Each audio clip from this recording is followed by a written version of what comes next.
పంచాయతీల్లో అభివృద్ధి పనుల పెండింగ్ బిల్స్ తక్షణమే చెల్లించాలంటూ సర్పంచ్ల జేఏసీ చెలో అసెంబ్లీకి పిలుపునిచ్చింది.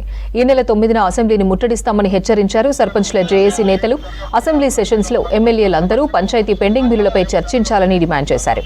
కొత్త సర్కార్ అధికారంలోకి వచ్చి ఏడాది కావస్తున్న బిల్లులు చెల్లించకపోవడం దారుణమన్నారు. బిల్లుల చెల్లింపులో ప్రభుత్వ నిర్లక్ష్యాన్ని నిరసిస్తూ గన్పార్క్ అమరవీరుల స్తూపానికి నివాళులర్పించారు జేఏసీ నేతలు. ఈ నెల 9వ తారీఖు నాడు అసెంబ్లీ సమావేశం పెట్టారు కాబట్టి మా తెలంగాణ సర్పంచ్ల ఈ సమస్యను పరిష్కరించాలి ఈ ప్రభుత్వం అని స్పందించని ఎడలనే మేము ఇవాళ చెలో అసెంబ్లీ కార్యక్రమాన్ని 9వ తారీఖు నాడు మేము ప్రజాప్రతినిధి ఎమ్మెల్యే నుంచి మంత్రి నుంచి మేము అందరికీ వినతి పత్రాలు అందజేస్తాం. మా సమస్యని ఈ అసెంబ్లీలో మాట్లాడి మా సమస్యని పరిష్కరించాలి ఈ ప్రభుత్వ పెద్దలు అనే దాని మీదనే మేము డిమాండ్ చేస్తూ మేము తెలంగాణ రాష్ట్రంలో మా సర్పంచులు అప్పుల బాధలకు ఏగలేక వడ్డీలకు తెచ్చిన రూపాయలు కట్టలేక కొంతమంది సూసైడ్ చేసుకురు.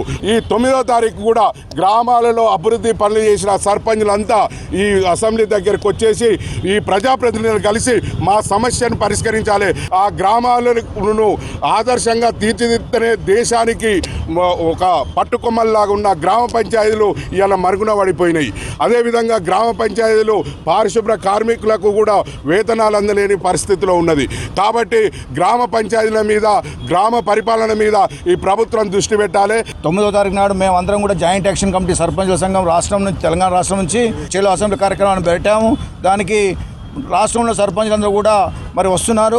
మరి ఈ కార్యక్రమాన్ని దిగ్విజయం చేయడానికి ఈరోజు గన్పార్క్ దగ్గర మరి అమరవీరుల స్తూపం దగ్గర మేము దండ వేసి కార్యక్రమాన్ని దిగ్విజయం చేయాలని ప్రతి సర్పంచ్ను రాష్ట్రంలో తెలంగాణ రాష్ట్ర సర్పంచ్ అందరూ కోరుతా ఉన్నాం. మరి గతంలో మరి అనేక మార్లు ముఖ్యమంత్రి గారిని, గవర్నర్ గారిని, మిగతా పంచాయత్ సెక్రటరీని కానీ అదేవిధంగా మంత్రులందరినీ కలిసినాం. ఇప్పటి కూడా నయా పైసా కూడా రిలీజ్ చేయడం దురదృష్టకరం, దుర్మార్గం. మరి ఈ ప్రభుత్వం ఇప్పటికైనా స్పందించి 9వ తారీఖు నాడు జరిగేటువంటి